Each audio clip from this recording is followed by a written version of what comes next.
하나님이 우리에게 주신 말씀은 마태복음 5장 9절입니다. 마태복음 5장 9절 봉독하겠습니다. 화평하게 하는 자는 복이 있나니 그들이 하나님의 아들이라 일컬음을 받을 것이며. 아멘. 아멘.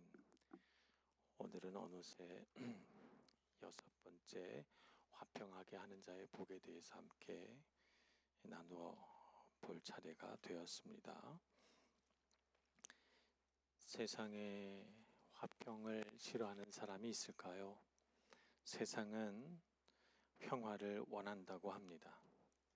그래서 노벨상 각 분야의 전문가들에게 혁혁한 인류 공헌을 한 사람에게 노벨상을 주죠. 노벨 여러 영역에서 화학상도 주고 여러 상도 주지만 그 중에서도 가장 권위 있는 상이 노벨 평화상이라고 합니다. 그처럼 세상은 평화를 원합니다. 그런데 평화를 원한다고 하면서도 세상에는 평화가 없지요. 세상에는 시기와 질투와 미움과 또 분쟁이 끝이 나지 않고 계속해서 일어납니다. 이유를 들어보면 다 타당한 이유가 있는 것 같아요. 이스라엘은 이스라엘대로 이유가 있고 또 이란은 어쩔 수 없는 이유가 있어서 전쟁을 하는 거고요. 또 전쟁을 시작했으니까 이겨야 되겠고요. 그래서 우크라이나와 러시아도 지금까지 몇 년에 걸쳐서 계속 전쟁을 합니다만 평화 협상을 하지만 잘 협상이 되질 않아요. 서로 자신의 주장이 아주 첨예하게 부딪히기 때문에 자기가 원하는 것, 내가 갖고 싶은 걸 더 많이 가져야만 전쟁이 끝날 것 같습니다. 그런데 누가 양보하겠습니까? 전쟁을 하면서. 사람은 타인과 더불어 평화롭게 살 수 있는 존재가 못 되는 것 같아요. 사람이 처음 에덴 동산에서 죄를 지을 때 죄로 인하여 타락한 인간에게 첫 번째 죄가 들어왔는데 그것이 뭐냐면 교만이었습니다. 이 교만이라고 하는 것이 사실은 모든 죄의 뿌리이기도 하지요. 교만이라고 하는 것은 다른 사람과 나를 비교해서 내가 더 높이 있기를 원하는 마음이 교만이라고 하겠죠. 그래서 교만이라고 하는 것은 본질적으로 경쟁적입니다. 교만의 속성은 교만이라고 하는 것이 나타나는 어떤 모습은 경쟁적으로 밖에 나타날 수밖에 없어요. 끊임없이 타인과 나를 비교하고 그 비교 속에서 내가 더 뛰어나고 더 잘나고 더 낫다고 하는 평가가 돼야만 되는 것, 이것이 교만이죠. 그러다 보니까 끊임없이 평화롭게 살아야 할 타인과 경쟁을 하니까 불화가 생기죠. 불화가 생겨서 그래서 이러한 불화는 가장 친밀한 관계에서조차도 생겨납니다. 나를 먼저 생각하고 나의 이익을 우선하고 내 중심으로 사고하고 내가 먼저라고 하는 것이 우리 죄로 인하여 타락한 인간의 마음속에 깊이 자리 잡아서 그것이 내가 가장 사랑하는 가족에게 1차적으로 피해를 끼칩니다. 그래서 우린 다투고 싸우고 반목하고 슬퍼하고 상처 입고 때로는 미워하기도 합니다. 그래서 우리 안에 있는 이 죄의 문제들을 해결하지 않으면 화평하기가 어려워요. 우리는 다른 사람에게 죄가 있는 걸 봅니다. 저 사람은 교만하구나. 저 사람은 자꾸 타인과 비교하는구나. 저 사람은 시기하고 질투하는구나. 봅니다만 그러나 내 안에 있는 것을 직면하고 그것을 깨닫고 내가 참 교만하구나 라고 하는 것을 깨닫는 것은 정말 어려운 문제예요. 평화가 어떻게 우리에게 찾아올까요? 평화는 누구부터 시작해야 됩니까? 평화는 나로부터 시작이 되는 거고 나부터 평화롭게 사는 방법을 알아야 되겠죠. 그것이 뭐냐면 내 안에 있는 이 교만의 죄, 본질적으로 경쟁적인, 본질적으로 남과 비교해서 내가 더 많이 가지려고 하고 내가 더 뛰어나야만 되는 이 내 마음속에 있는 내가 옳다라고 주장하는 나의 자기 중심성을 하나님 앞에서 애통해하고 아파하고 그것 때문에 눈물 흘리지 않으면 우린 타인과 평화롭게 지내기 어렵다는 것입니다. 어쩔 수 없이 내 안에 있는 그 교만으로 사랑하는 사람을 찌르고 아프게 하고 그렇게 해놓고도 내가 무엇을 잘못했는지 모르는 것이 우리 사람이기 때문에, 죄로 물든 사람이기 때문에, 그래서 우리 삶에 평화를 가져오려면, 화평이 있게 하려면 하나님 앞에 서야 하는 것이죠. 하나님 앞에서 나의 약함, 나의 이기심, 나의 부패, 나의 악함, 나의 자격 없음을 깨닫고 눈물을 흘려야 되는 것입니다. 이렇게 해서 내 마음속에 있는 나를 붙들고 있는 내가 나라고 주장하는 나야 나야 라고 하는 이 나가 산산조각이 나는 나라고 하는 존재가 깨어지는 아픔을 겪어야만 우리는 비로소 화평이라고 하는 것에 한 발자국 다가서게 되는 것입니다. 그리스도인의 자존감이라고 하는 것은 하나님의 사랑과 은혜를 많이 받아서 그래서 난 참 사랑을 많이 받는 사람이구나 라고 하는 것도 우리 그리스도인의 자존감에 있어서 중요한 요소이지만 그 자존감의 다른 면에는 내가 참 악하구나, 내가 참 이기적이고 나는 구제불능이구나 라고 하는 이 자기 자신에 대한 절망, 자기 자신이 산산조각으로 부서지는 아픔이 그 뒤쪽에 또 있습니다. 이 두 가지가 함께 있어야 우리 그리스도인은 자존감이 높아지는 거예요. 이렇게 자격 없고 이렇게 무능하고 이렇게 이기적이고 이렇게 구제불능인 사람을 어찌 주님은 사랑하실까? 이런 사람에게 무슨 소망이 있다고 예수님은 자기 목숨을 내놓으셨던 것일까? 아, 주님의 사랑은 크구나 하는 것을 깨닫게 될 때, 그럴 때 비로소 우리 그리스도인의 진짜 자존감이 거기 위에 세워지는 거예요. 주님이 그렇다 하시니까, 목숨을 다하여 나를 사랑하신다고 하시니까 자격 없는 자임에도 불구하고 내가 주님의 부르심을 따라 살아가 보자. 내가 지금까지 행한 모든 악행과 모든 거짓말과 모든 불순종과 모든 교만을 다 내려놓고 이제부터라도 주님 말씀대로 겸손하게 섬겨보자. 나를 꺾고 남을 위해 헌신해 보자 라고 생각하는 것이, 그것이 바로 그리스도인의 자존감인 것입니다. 그래서 누가 나에게 너는 왜 그래? 라고 말해도 화가 나지 않아요. 왜냐하면 이미 나는 내 자신에 대해서 너무 절망해 봤어요. 너는 성격이 좀 그렇구나 이렇게 말해도 거기에 대해서 기분 나쁘지 않아요. 왜냐하면 나는 내 성격이 너무 나쁜 줄 알아. 넌 좀 교만하구나. 그래도 괜찮아요. 왜냐하면 나는 이미 내가 얼마나 교만한지 알아요. 충분히 아파해 봤어요. 그래서 다른 사람의 말에 잘 상처를 받지 않습니다. 자존감이 높은 그리스도인은 말이죠. 그러나 다른 한편으로 하나님이 너무너무 사랑해 주시기 때문에, 그 사랑도 알기 때문에 그럼에도 불구하고 나는 사랑받는 존재라는 것도 알아요. 그래서 난 너가 싫어, 난 널 사랑하지 않아 라고 말해도 상처받지 않아요. 왜냐하면 나는 하나님 앞에 사랑받는 존재이니까요. 그래서 세상에서 거절을 당해도, 세상에서 사람들에게 따돌림이나 미움을 받아도 그래도 괜찮아요. 왜냐하면 주님의 사랑을 아는 자이기 때문이죠. 그래서 그리스도인의 자존감이 이런 것이기 때문에 자존감이 높은 사람은 세상에서 조금 더 흔들리지도 않고 세상에서 상처받지도 않고 살아가게 되는 것입니다. 이런 사람은 다른 사람과 관계를 맺을 때 자기를 내놓을 준비가 되어 있습니다.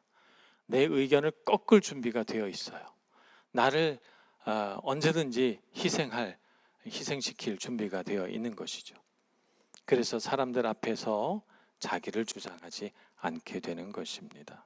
그러니 이런 사람이 있는 곳에는 화평이 있을 수밖에 없겠지요. 내 생각은 이래, 난 이거 하고 싶어 라고 할 때, 그래, 그게 좋겠다, 네 생각대로 하자 라고 말한다면 무슨 갈등이 일어나겠어요? 이런 사람을 다 좋아하겠지요. 우리는 이런 사람이 내 친구가 되면 좋겠다 이제 생각을 하지만, 이런 사람이 내 여자친구였으면, 이런 사람이 내 남자친구였으면, 이런 사람이 내 배우자였으면 좋겠다 생각하지만, 제일 좋은 건 뭐예요? 내가 그런 사람이 되는 거예요. 내가 그런 사람이 되어주는 거죠. 그것만큼 축복된 일은 없는 것입니다. 그러니 내 곁에 그런 사람이 있었으면을 꿈꾸지 말고, 내가 그런 사람이 되었으면을 꿈꾸는 사람이 바로 화평케 하는 자입니다. 하나님 앞에 울고 깨어져서 자기가 얼마나 죄인인 줄을 알고, 다른 사람이 나보다 늘 멋있어 보이고 늘 은혜로워 보이고 다른 사람이 다 나보다 착하구나 이렇게 보이는 사람, 그래서 그 사람이 하고자 하는 일을 해주고 그 사람을 섬길 준비가 되어 있는 이런 사람이 세상에 화평을 가져다 주는 사람입니다. 성경은 이런 우리 화평의 모델로 예수님을 보여주시죠. 에베소서 2장 14절에 그는 우리의 화평이신지라 둘로 하나를 만드사 원수된 것 곧 중간에 막힌 담을 자기 육체로 허시고 했어요. 하나님과 우리 사이에 막힌 담, 그것을 원수된 것이라고 표현하는데, 그것이 무엇입니까? 교만이죠. 내 마음속에 하나님 없이 나 잘 살 수 있어, 하나님 왜 필요해, 나 똑똑하고 나 능력 있어 라고 하는 이런 자기 자신에 대한 잘못된 자존감, 이것을 교만이라고 부를 수 있는데요. 이것이 무너져 있는 사람, 그래서 중간에 막힌 담, 하나님과 나 사이에 이 막혀 있는, 하나님 없이도 잘 살 수 있다는 교만과 불신앙이 철저하게 무너진 사람이 세상에 화평을 가져다 주는데, 이것을 무너뜨리신 분이 누구십니까? 바로 예수 그리스도이시죠. 우리의 죄를 지고 우리를 위하여 자기의 생명과 인생을 다 바치신 분, 그분이 바로 우리 삶에 화평을 가져다 주신 분이죠. 사람들은 그를 미워하고, 사람들은 그를 핍박하고, 사람들은 그가 아무 잘못을 저지르지도 않았음에도 불구하고 아무 죄도 없는 그를 십자가에 못 박았지만, 예수님은 십자가 위에서도 그들을 위하여 기도하고 그들을 용서하셨습니다. 그는 참으로 우리의 화평이시죠. 그래서 그가 우리와 하나님 사이에 있는 그 높은 담, 우리 죄의 높은 담, 우리 교만의 높은 담을 허물어뜨리신 분이시기 때문에 우리는 누구에게 화평을 배워야 합니까? 예수 그리스도를 통하여 화평을 배워야 합니다. 로마서 5장 1절에 이렇게 말합니다. 우리 주 예수 그리스도로 말미암아 하나님과 화평을 누리자. 예수님만이 우리에게 화평을 가르쳐 주실 수 있습니다. 그리스도로 말미암아 하나님과 화평을 누리자. 하나님과 화평한 사람이 사람과 화평할 수 있습니다. 하나님과 화평하지 못하는데 어떻게 사람과 화평하겠습니까? 하나님 안에서 화평이 있는 사람, 하나님의 말씀에 순종하고 하나님의 말씀을 들으면 눈에서 눈물이 나고 가슴에 감동이 있고 하나님의 말씀이 정말 맞다고 생각해서 그 말씀 앞에 꿇어 엎드리는 자야말로 세상에 화평을 가져다 주는 사람이라고 할 것입니다. 그래서 예수님 안에 있는 화평을 알고 하나님과 화평하게 살아가는 사람에게 어떤 직분을 줍니까? 화평하게 하는 직분을 줍니다.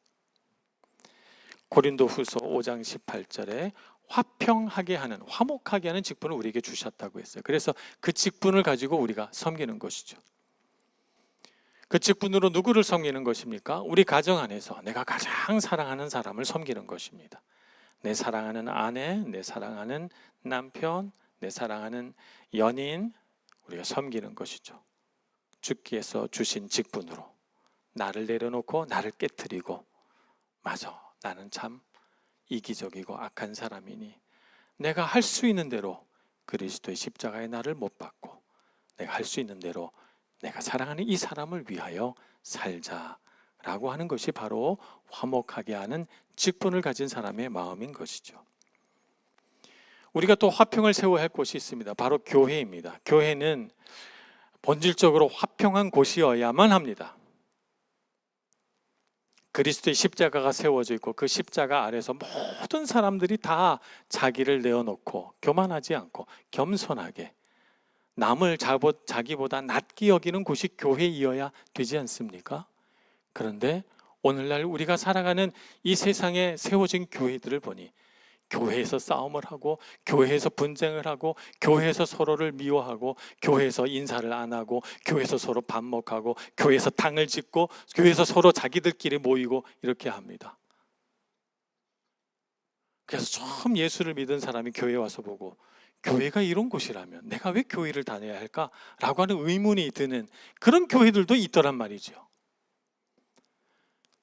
우리가 이 땅에서 하나님의 나라를 세우고 하나님의 뜻대로 산다는 것은 가정에서, 교회에서 화목하게 하는 직분을 사용해서 교회를 참으로 은혜롭게 해야 그것이 바로 우리가 이 땅을 살아가는 사명을 성취하는 것입니다. 어떻게 해야 됩니까? 분쟁이 있는 곳에 가서 분쟁이 그치게 하고, 미워하는 곳에 가서 용서하고, 자기를 주장하는 곳에 가서 자기를 내려놓고, 남과 비교하고 경쟁하는 곳에 가서 가장 꼴찌가 되어주고, 서로 잘났다고 서로 똑똑하다고 자랑하는 곳에서 가장 어리석은 자가 되고 가장 못난 사람이 되는 것, 이것이 바로 화평하게 하는 사람이 사용하는 그 직분의 능력입니다. 그래서 저는 제자 훈련하는 분들에게 늘 그리스도인의 가장 성숙한 모델이 뭐냐 그럴 때 저는 푼수다 이렇게 말합니다. 바보가 되는 것입니다. 내가 제일 바보가 되고 제일 못난 사람이 되고, 그런데도 그리스도 안에서 난 너무 행복해요. 하나님의 사랑이 나에게 쏟아지고 있음을 알아요. 그래서 제일 못났는데 제일 행복해요. 그래서 그 모습이 그리스도를 모르는 사람의 눈에는 푼수처럼 보여요. 뭘 믿고 저 사람은 저렇게 행복한 거야? 라고 생각하는 것이죠. 그래서 그리스도인의 가장 성숙한 모델은 푼수다, 이렇게 정의하는 것입니다. 여러분, 화평케 하는 사람 되시길 축복합니다. 서로 똑똑하고 서로 높은 곳에 오르려고 노력하는 세상 속에서 여러분은 스스로 가장 낮은 자가 되고 섬기는 자가 되어 분쟁하고 싸우고 자랑하고 경쟁하고 다투는 곳에서 여러분 화평을 가져다 주는 그리스도인이 되기를 축복합니다. 화평하게 할 때 그에게 어떤 칭호가 붙는가? 하나님의 아들이라는 칭호가 붙여집니다. 왜 그렇습니까? 세상에 화평을 가져다 주신 분이 예수님이시니까. 그래서 화평을 가져다 주는 사람을 보면 세상은 어떻게 느끼는가 하면 저 사람 예수 닮았네 라고 느끼는 것입니다. 저 사람 예수님처럼 살아가네. 이것이 바로 우리의 명예로운 칭호가 되는 줄로 믿습니다. 그래서 오늘 말씀은 화평하게 하는 자는 복이 있나니 그들이 하나님의 아들이라 일컬음을 받을 것이며 라고 했습니다. 어느 곳에서나 성숙한 그리스도인이 되어 화평을 가져다 주고 하나님의 아들이라는 거룩한 이름으로 불려지는 여러분 되셔서 여러분이 계신 곳, 여러분의 가정, 우리 교회, 그리고 여러분이 살아가는 세상 속에서 화평을 가져다 주는 여러분 모두가 되시길 간절히 축원합니다. 기도하겠습니다. 좋으신 하나님, 세상은 저마다 자기의 잘남을 자랑하고 서로 더 높은 곳에 앉아 자기의 명예를 드높이고자 합니다. 하나님, 그러나 주님께서는 가장 낮은 곳, 가장 말죄되는 곳에 앉으셔서 우리의 모든 죄, 우리의 그 절망스러운 죄를 다 지고 가셨습니다. 우리도 예수님을 닮게 해 주옵소서. 그분이 절망하고 고통하고 싸우고 다투는 곳에 오셔서 자신의 육체로 그 모든 담을 허시고 하나님과 우리가 화평하게 되도록 이끄신 것처럼 우리도 예수님을 닮아 싸우고 다투고 분쟁하고 가르는 곳에 주님의 화평과 주님의 사랑을 전하는 저희들 되게 하여 주옵소서. 예수님의 이름으로 기도합니다. 아멘.